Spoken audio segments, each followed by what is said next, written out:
तो आज हम पढ़ने वाले हैं नंबर सिस्टम की क्लास 2 रिवीजन क्लास। ठीक है ना। आज हम पढ़ेंगे क्लासिफिकेशन ऑफ नंबर दूसरी क्लास।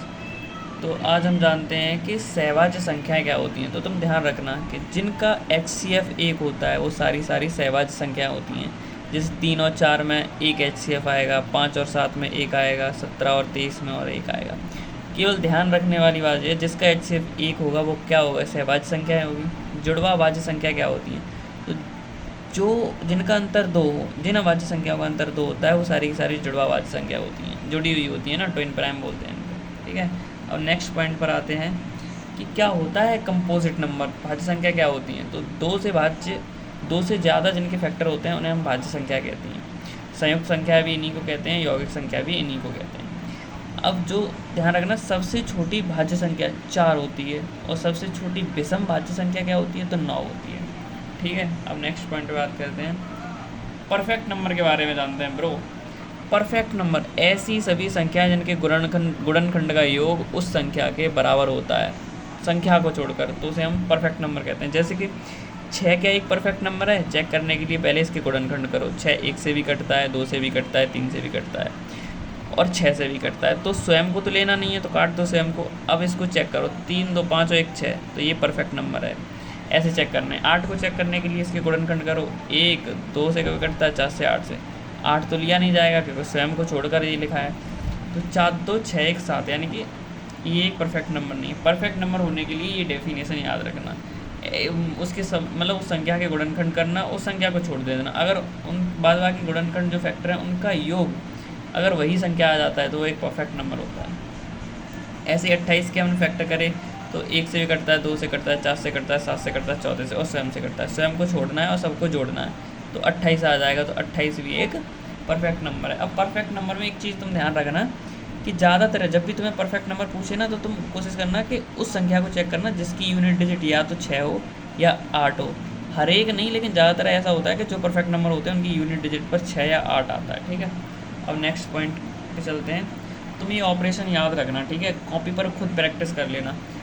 मैं बस बता दे रहा हूँ। जैसे ऑड और ऑड मिलता है तो इवन बन जाता है, तुम यहाँ संख्या रख के चेक भी कर सकते हो। ऑड और इवन मिलता है तो ऑड बनता है, इवन इवन मिलता है तो इवन बनता है। ऑड की मल्टीप्लाई ऑड से करते हैं तो ऑड आता है, ऑड की मल्टीप्लाई इवन से करते हैं तो इवन आता है। जब इवन इवन से गुणा होता है तो इवन आता है। ठीक है। और रेशनल यानी परिमेय संख्या के बारे में बात करें तो रेशनल को जब रेशनल से जोड़ते हैं तो वो रेशनल ही आता है, और जब रेशनल को इर्रेशनल से जोड़ते हैं तो इर्रेशनल आता है। ठीक है। और जब इर्रेशनल को इर्रेशनल से जोड़ते हैं तो वो चाहे रेशनल आ सकता है और इर्रेशनल भी आ सकता है, कुछ भी आ सकता है। ठीक है। ये इसके उदाहरण हैं, यानी कि एग्जांपल्स हैं, इनको तुम चेक कर सकते हो खुद से। ठीक है। ऑपरेशन लगा के रफ पर जब रेशनल का मल्टीप्लाई रेशनल में किया जाता है तो क्या आता है, रेशनल। रेशनल को जब गुणा करते हैं इर्रेशनल से तो तुम्हारी इर्रेशनल भी आ सकता है और रेशनल भी आ सकता है। और जब इर्रेशनल का गुणा इर्रेशनल से ही हो जाए तब भी इर्रेशनल या रेशनल में से कुछ भी आ सकता है। ठीक है। ये बात को तुम ध्यान रखना। अब नेक्स्ट पे चलते हैं। ये हमने कल पढ़े थे कि नंबर्स क्या होते हैं, रियल नंबर और काल्पनिक संख्या होती हैं, दोनों को मिला के कॉम्प्लेक्स नंबर बनते हैं। ठीक है। ये चार्ट भी तुमने पढ़ा था कि परिमेय संख्या क्या होती हैं। परिमेय संख्या के पार्ट होते हैं पूर्णांक, डेसिमल होते हैं, और पूर्णांक के 2 पार्ट होते हैं, माइनस इंटीजर प्लस इंटीजर के 2 पार्ट होते हैं, नेचुरल नंबर, होल नंबर, 0 से स्टार्ट होने वाली इनफाइनाइट तक जाने वाली पूर्ण संख्या यानी होल नंबर्स होते हैं, 1 से इनफाइनाइट तक नेचुरल नंबर होते हैं, और प्राइम नंबर भी देके तुमने, कंपोजिट नंबर देके, इवन ऑड देके, डेसिमल में टर्मिनेशन नॉन टर्मिनेशन, टर्मिनेशन यानी शांत दशमलव अशांत दशमलव, अशांत के भी 2 पार्ट, रिकरिंग नॉन रिकरिंग, ये तुमने कल देखा था। ठीक है। आज जानते हैं और एक नई चीज़। देखो ये एक चार्ट है, इसमें ये देखना कि जितने भी नेचुरल नंबर होते हैं वो तुम्हारे होल नंबर होते हैं, और जितने भी होल नंबर होते हैं वो तुम्हारे इंटीजर्स होते हैं, और जितने भी इंटीजर्स होते हैं वो सारे के सारे तुम्हारे रेशनल नंबर होते हैं, और इर्रेशनल अलग होते हैं। ये बात को ध्यान रखना, क्वेश्चन बन सकता है इनसे। अब क्वेश्चन करते हैं जल्दी जल्दी फटाफट। क्या तुम जानते हो कि हमने संख्या पाई को क्या बताया था? संख्या पाई एक अपरिमेय संख्या है। क्या है? एक अपरिमेय संख्या है, लेकिन इसका मान क्या है? परिमेय संख्या है। ध्यान रखना। निम्न में से कौन सा स्वतंत्र है? पाई का सही मान हमने बताया था, सही मान तो होता ही नहीं है, ये तो अप्रोक्सीमेट वैल्यू है, तो ये बात भी इनकी गलत है। पाई का सही मान होता ही नहीं है, ये भी गलत है। पाई एक अपरिमेय संख्या है, बिल्कुल सही बात है। आगे बढ़ो। क्वेश्चन नंबर 3 क्या कहता है कि 3 + 2√5 क्या है? क्या एक परमेय संख्या है? √5 को एग्जैक्ट नहीं निकाल सकते तो परमेय कहाँ से होगी? गलत जवाब।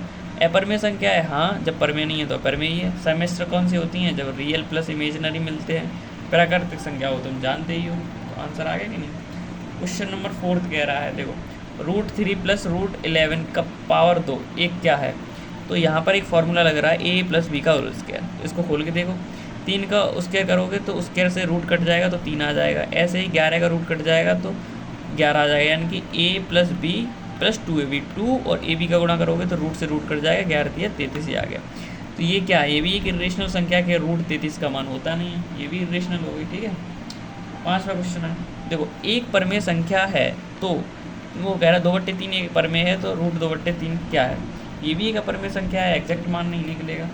ठीक है, यहाँ देखना 0.23 क्या है? तो ये हमने बताया था रिकरिंग डेसिमल में आता है, तो इसको हम लिख सकते हैं 23/99, 12 हटा के। तो ये भी एक परमेय संख्या हो जाती है, क्योंकि p/q के रूप में q 0 नहीं है, दोनों पूर्णांक हैं। ठीक है, और कोई दिक्कत हो बता देना।